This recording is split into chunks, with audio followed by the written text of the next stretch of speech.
Good day, everyone. I'm Rosanna Avento, and I'm having a fireside chat today with Eva Kagiri Kalanzi.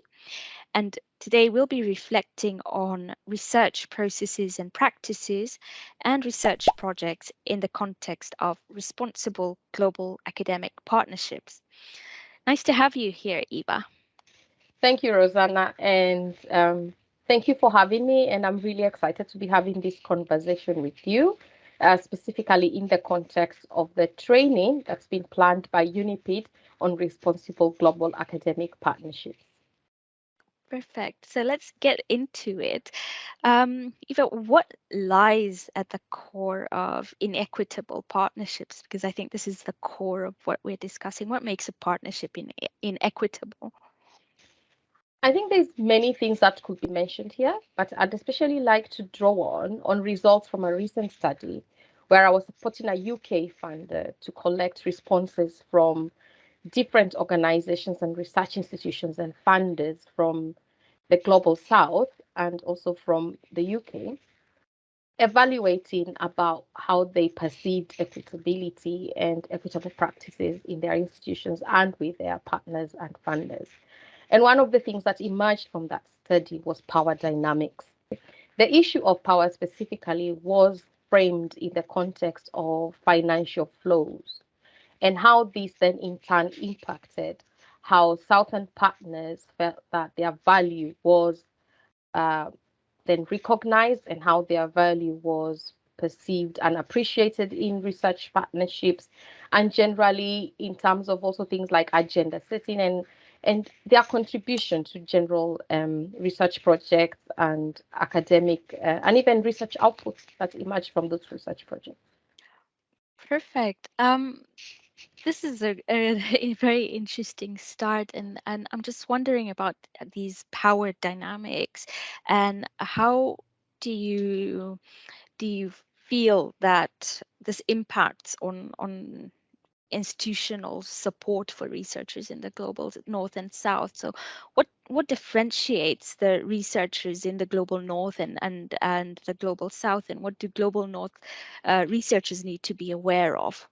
So, the flow and the way in which research partnerships tend to be designed, and if we think specifically about this in the context of financial flows being the center of what equitability and fair practices would be, is that the ideas and the research agendas tend to come from the northern partners, and this is mostly because the funders and the institutions that from the north see themselves as engaging more in the risk of being part of these academic partnerships. So their perception of risk in engagement of these global academic partnerships is always deemed as higher than that of the southern partner. And therefore, they tend to dictate the terms in which these relationships are held. And in many cases, funding decisions and even distribution of funding is very much related to national policies. So they are not standalone. They are not standalone, like the funding pots are not standalone instruments which the universities or research institutions have designed. These, in reality, they tend to be stemmed into the national policies of the funding agencies and the countries in which they're coming from. And in many ways, these are rarely aligned to those of the Southern partners. So what happens is academics, say from Finnish institutions, find themselves trying to fit in their own academic interests with that of their Southern partners, and the Southern partners, in many ways, try to assimilate themselves into fitting into the Northern partners' agenda because, first of all, they are already financially constrained in their own institutions. In a study that was carried out by the African Union, where I think about now 5 or 10 years ago, where they were evaluating about national contribution to research in African in country. It was very, very low. There are very few African countries that currently, for instance, put 1% of their budget into funding research locally. So most academics don't have that ability or those resources to be able to carry out research. So they find themselves always bending backwards to accommodate their northern partners. So these financial flows tends to be really at the center of that, and it's about changing the frame as well of how then, in spite of this, how can the value of academics who are coming from countries which are not necessarily putting in as much money into an academic relationship, how their value can be better recognized, how it can be attributed, because knowledge is not cannot be equated to money. It's very interesting, Eva. You're bringing up very important points, and I think we have discussed this sometimes in terms of how funders and policies behind them influence the research being done by academics in the north and the south and together. And what do you think about, for instance, development policy in Finland, and then how that's reflected in research between the north and south? This is actually an area of contention, which I believe we also raised it somewhat during the UNIPID seminar that we were part of in 2021. And I believe a recording for that is available on the UNIPID website. And we talked in that event about there might need to be a shift from research collaboration being viewed and placed in the context of ODA. And primarily because while it can be appreciated that some of the elements of research collaboration with the South involves things like capacity building, the context and the work that goes into research collaboration is quite different from, say, a non-governmental organization building capacity in a community somewhere. These are very two different things and perhaps should be seen quite differently. And also because in the context of, say, a non-governmental organization operating in a local community somewhere, there's already the perception and thinking that they're going there because there lacks knowledge, there lacks capacity, there lacks or there is a need there to support some kind of change. But that's not the case with research academic partnerships. They're not about that. You're not going into an institution in the South because you need to go and transform their education system, or you need to be building or filling knowledge gaps of your partners, because that already creates a premise that you already see that partner as an equal in that relationship. So they are unequal in their knowledge, and therefore their value is not regarded highly. And when it comes to research outputs, they are also unequal in what they should be, and how their input should be attributed. And this cycle then goes into, I believe, what you'll be talking about later, Rosanna, which is about intellectual property. It's about publishing and who gets the right to publish where and how. And it's also about undermining local knowledge, which probably brings me to my next point, about which we shall be talking about in this workshop, is about the framing of northern norms in the academic sector. So, for instance, what is deemed as excellence in academia, and how excellence is currently described, and how it is currently ranked, is purely based on northern norms of excellence. But southern partners are excellent they have their systems, and their research is also excellent, but it's not recognized. And the minute like these relationships are formed with a northern partner, going in already with a perception that the southern partner's contribution and knowledge is not of the same value, then the relationship starts on an equitable platform. Excellent points, and a lot there to unpack, Eva. And Mhm. I'm really thinking about this acknowledgement, because you keep bringing up the issues that um, already the funding instruments create inequity in the way they're framed, and from the policies that are coming behind them. So it's already an inequitable Right. And then it comes into inequitability is then viewed in terms of acknowledgement of the value of your partner and the knowledge that the partner has. So could you give some examples of how we could better acknowledge knowledge between, especially of our southern partners? Mm.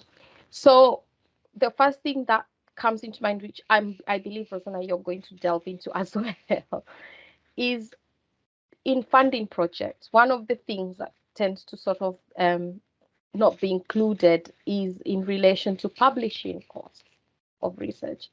The research culture as it is right now, which is something that I've seen some organizations trying to do, like the Wellcome Trust is doing a lot of work around changing the research culture, for instance, in both in country and also in the global, in the countries where they operate globally, discussing with local partners about changing the research culture. But the current research culture is purely based on publishing, where you publish and how much you publish. And this creates as well already an issue of competitiveness with partners and peers alike. And what tends to happen is that most partners from the South do not have access to the high quality journals, which most Northern partners have budgets for in their own institutions. So their institutions have robust systems and have especially robust research support systems and economic power to be able to subscribe to these journals. So northern partners can easily be able to publish into these journals, but many southern partners are not able to. They do not have the muscle to be able to subscribe to those journals and have access. So there needs to be that recognition that just because, for instance, that your southern partner hasn't published as much as a professor in Finland, it's not because of lack of knowledge. It's just accessibility to the norms and to the practices that have been set by the northern powers, which continue to create barriers for people from the south to be part of this table. So you need to recognize that in your relationship already from the onset. And for instance, one thing that needs to be done is to provide as part of a project, provide a budget for developing research outputs, and not just developing them, but also give that possibility and create a space for distribution of that. The other thing is about, so who do you invite to the table when you are creating this research agenda? So it is very well understood that in most cases, for instance, in Finland, in most cases, the research funding is sort of designed and decided upon through some very long policy processes, and which are also based on like probably some national research about what's best for Finland, what's best for our researchers, and so it's a very national oriented and it's an inward looking process, which then ends up being part of like forming this funding. But that does not mean that as an academic you cannot find areas of alignment with your southern partners. So there's no point to include your southern partner into a relationship at the end of that. Like you've already developed the fund, you've already developed the proposal, you've not discussed with them whether this is something they're interested in, and that's you ask them at the end point that, okay, we are responding to this proposal, do you want to be part of it, without putting into context whether that being part of that research or that project is going to yield any benefit to them beyond the financial one, which is of course that you are going to fund. And it's also good to recognize, and I think Rosanna, we've talked about this previously, recognize the cultural norms of your southern partner. So for instance, we talked a bit, I think, about power in Finland and how power is also perceived in different southern countries. And I think it's good to understand that the systems of power that exist in Finland do not necessarily exist in the country where you're going to operate. And while as a Finnish partner, this may not be something that yourself you appreciate, for instance, the patriarchal relationships that might exist in southern partners, it's good to respect those relationships, and you need to understand who you need to invite to that table and at what point you invite them to that table.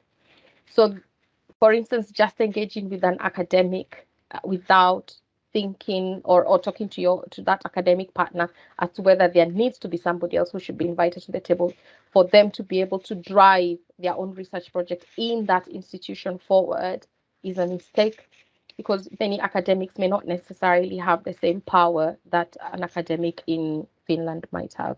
So those are just 2 points I've brought forward, but I think there's many things that we could talk about here as things that academics and research institutions should do to enable those relationships to be more equitable.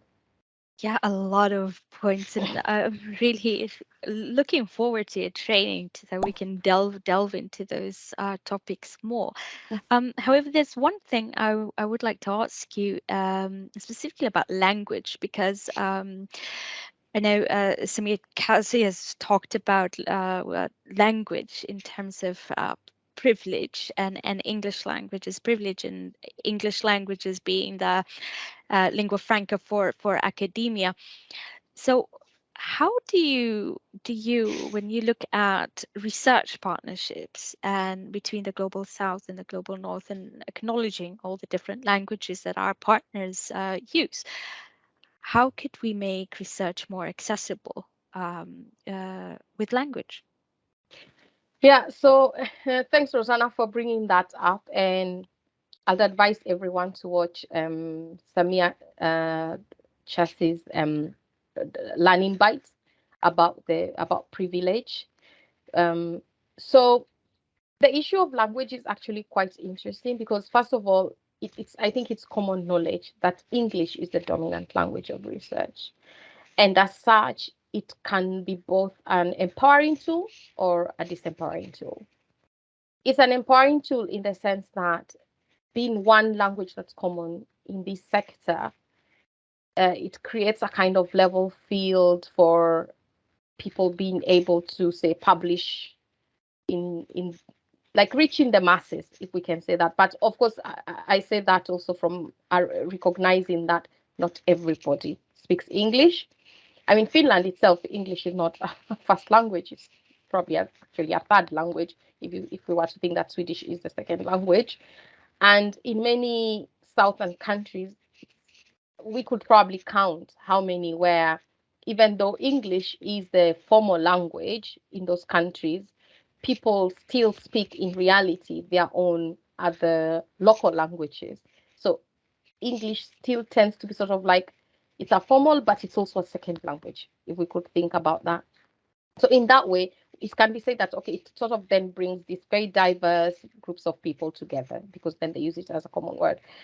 But the challenge, I think, then comes when it is seen as the only language of defining excellence, or the only language that defines value and quality of research. I think that's where the problem lies.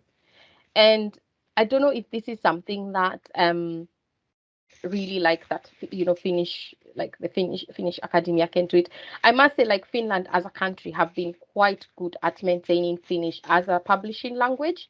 And I remember, maybe it's not that long ago, when you could rarely find research that's been published in in English, especially when it related to national issues. I think that must be the case up to now, Rosanna. Research that's specifically addressing issues of national interest is mostly published in Finnish. And that's a great thing. That's a really great thing. But it's not something that's very evident in many southern countries. They still publish, even though that's English is not their language, they still publish in English. So I think it's about moving away from thinking that English is the only language that defines excellence, or that English is the only language that can be used to show value of research and and what comes out of research partnerships. And there are journals, for instance, that exist. I think, Rosanna, you know this one, and we can provide the link for that as well. Is it called Ajay, I think? There are journals that already exist which publish or allow academics to publish in other languages other than English. So like Kiswahili, for instance, and things like that. And I'll also draw people to a study that was also still conducted by Wellcome Trust in 2021, where they were evaluating how English causes inequitability in global health research. And I'll provide the link for that as well as part of this learning bite. So I would say that when you are thinking about forming your research partnerships, go beyond the recognized northern norms and look at if your partner hasn't necessarily published that much in English in Springer or Nature, but have had impact in many other ways. Think about revaluing their work in a different frame and still recognize their value in your project and what they could bring, because there are many different ways of recognizing um, knowledge in Southern partners. Yeah, no, excellent points. And I do recall that uh, recently, I think last year, they published the first thesis in Shona, which was, I mean, wonderful Mm. to see that sort of developments coming up. And in Latin America, they've been very, I'd say, forward thinking in terms of that they publish a lot in Spanish, and that's a requirement for academics in Latin America. So I think I totally agree. This is something that we can do.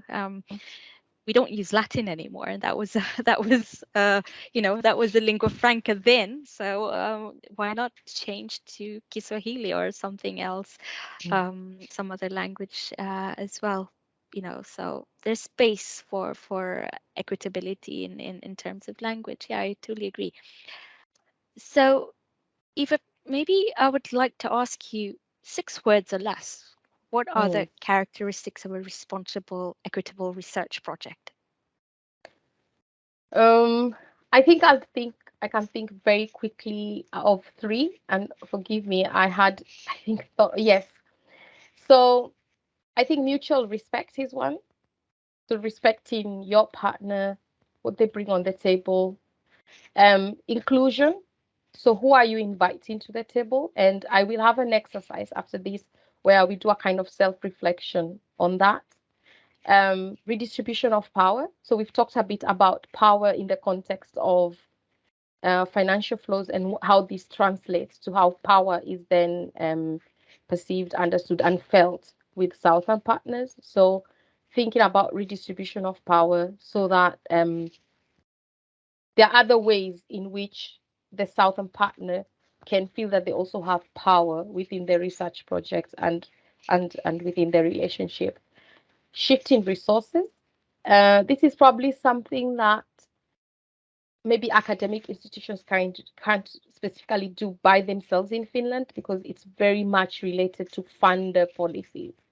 So I've seen good examples of where funders have distributed research funding directly to the Southern partner, and this has, of course, to some degree has had some positive impact, but there are also challenges related to that, especially when we delve deeper to things like understanding local policy and legal frameworks and infrastructure to manage and monitor those funding. But we that's something worth discussing. And then mutual understanding and shared priorities, if I haven't mentioned that, are the things that I would actually highlight in relation to this.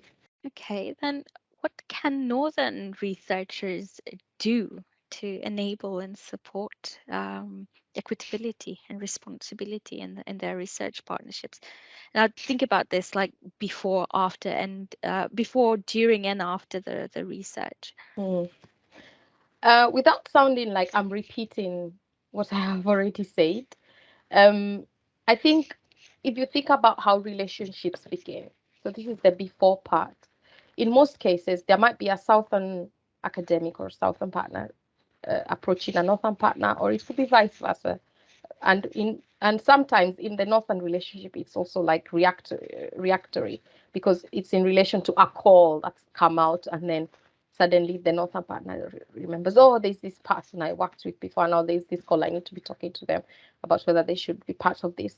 And I think that's actually the crucial stage. As a northern partner, you probably already know, because you are part of you're in the system of policy making for these funding calls, you already know that something like that will happen. And the problem with this approach where relationships are built on reacting to calls is that there is no long-term engagement sometimes with the partners. There is that kind of like treating the southern partner like they are contractual consultants with whom you engage with to deliver a specific project and you leave. So I think the before part should actually not be about talking to your partner about a funding call. It should be about building long-term relationships. So this is about shifting from just academic relationships to institutional relationships and drawing together institutional collaboration that respects each other and developing institutional policies that actually create space and enable the academics to be able to carry out responsible and equitable partnerships. It's very difficult for an academic to try to implement equitability beyond their research projects if at every step, for instance, around intellectual property, they are hindered by an institutional policy which is self-serving and inward looking. So I would say the before part is really about institutional relationships, and I wouldn't focus too much on the academic relationships. The during is where the academic relationships really then come into focus, and it is at this point that you as an academic, you should, or a head working with a project, you should be thinking about the place with which the place of your partner in that project. Think specifically about their power within that project. Do they have the same possibilities as you? Do they have the same abilities as you? If they do not have the same abilities and possibilities as you, can you create a space for that? And I'll give an exercise after this about creating space for to be able to practice responsible and equitable partnerships. The after is about continuing that relationship. So to stop, not to treat your partners as consultants who you engage with for those specific projects, which hopefully you'll have addressed with the institutional elements by then. But it's also about the things like what comes after partnership, after projects are over. What comes after that? How do you and your partners interact in terms of research outputs, recognition, and everything else that comes after research projects are over? Wonderful, Eva. I'm going to ask you to look at this from a different perspective. What can the Southern partners do? Because I think we're talking about partnerships. So also, what can the Southern partners do to enable and support the responsible and equitable partnership? Mm-hmm. So when we were doing I want to draw specifically a lens to an example. So when we were doing these projects that I mentioned for the UK fund at the beginning of this discussion, we asked that we had representatives from Indian institutions, and we had some representatives from South Africa, and I think there were some other people from East Africa. Of course, these are some of the big countries when you think about like global South relationships. And in many cases, of course, for instance, just in Africa alone, there is quite an imbalance in institutional infrastructure abilities and capacities. So this example cannot be cited to cover the whole region as such. But one thing which was quite interesting, which was mentioned by these representatives from India, South Africa, and East Africa, is the role that their own institutions had in driving and sort of pushing back to inequitability. And one of the things that these institutions were doing is that they had developed their own policies around publishing and intellectual property, which meant that every time they came to the table with their northern partners, they didn't come waiting for their northern partners to dictate the terms. They already had developed their own guidelines, they had their own policies, which coincidentally or not coincidentally, but well planned, were also mirroring their own national policies on the same. So we had an example of especially relationships coming from the US, not to put US in the limelight here, but the way the US tends to engage is they create clauses in their agreement. For instance, are talking about addressing conflict in a contractual agreement with a partner. And they tend to say that in their most of their agreements that any conflict that emerges from that relationship is should be addressed in some state somewhere in the US. I mean, on practical terms, can you imagine there's somebody from an African institution having to fly to go to court to the US to address to address an issue?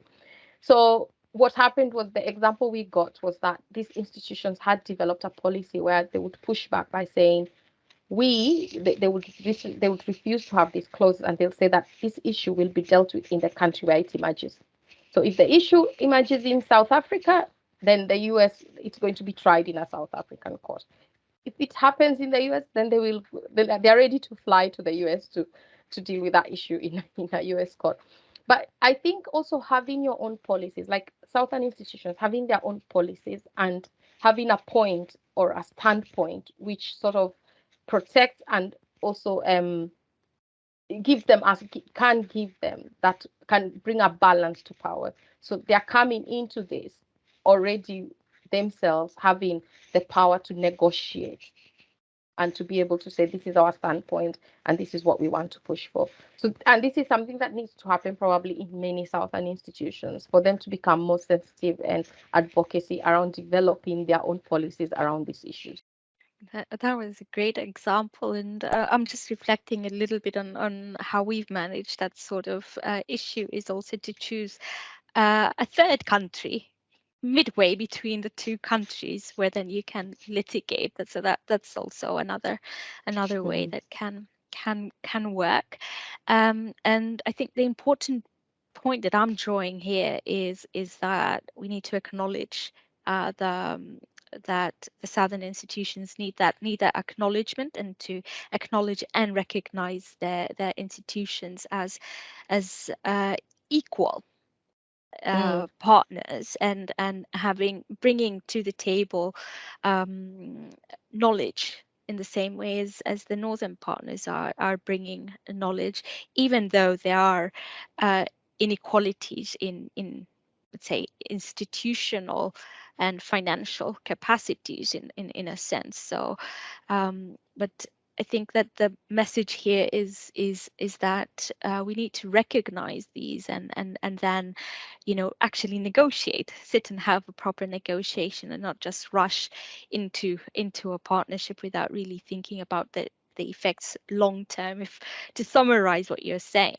and for me, um, I read this as having a long engagement followed by marriage instead of just jumping into a marriage. Could be thought of like that for sure. Yeah, yeah.